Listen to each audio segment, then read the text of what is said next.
ناظرین اکرام، آج کا موضوع ہے کیا عورتیں کثرت سے جہنم میں جائیں گی؟ یہ بات صحیح حدیث سے ثابت ہے، لیکن اس کا صحیح مفہوم سمجھنا ضروری ہے۔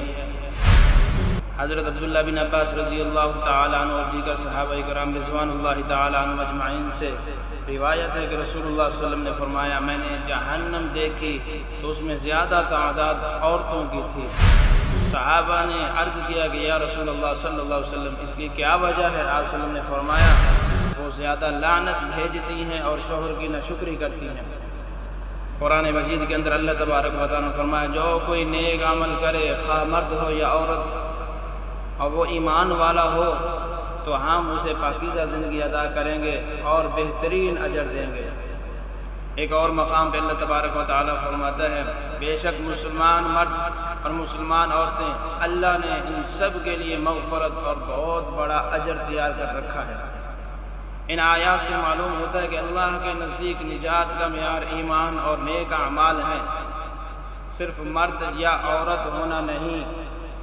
صحیح حدیث کا مفہوم رسول اللہ صلی اللہ علیہ وسلم نے فرمایا، تمام عورتوں کے جہنم ہونے کی خبر نہیں دی، بلکہ اس زمانے میں آپ صلی اللہ علیہ وسلم کو جو منظر دکھایا گیا، یعنی اس میں جہنم والوں میں عورتوں کی تعداد زیادہ تھی، اور اس کے چند خاص وجوہات بیان فرمائی۔ نمبر 1، شوہر کی ناشکری کرنا، کثرت سے لعنت ملامت کرنا، گناہوں پر اصرار کرنا، توبہ نہ کرنا۔ اس کے ساتھ ہی رسول اللہ صلی اللہ علیہ وسلم نے عورتوں کو نصیحت فرمائی، صدقہ زیادہ کریں، استغفار زیادہ کریں، نیک اعمال میں اضافہ کریں۔ اہم بات، اسلام نے عورت کو عظیم مقام دیا ہے۔ نیک ماں جنت کا سبب ہے، نیک بیوی بہترین متاع دنیا ہے، نیک بیٹی کی تربیت جنت کا ذریعہ ہے۔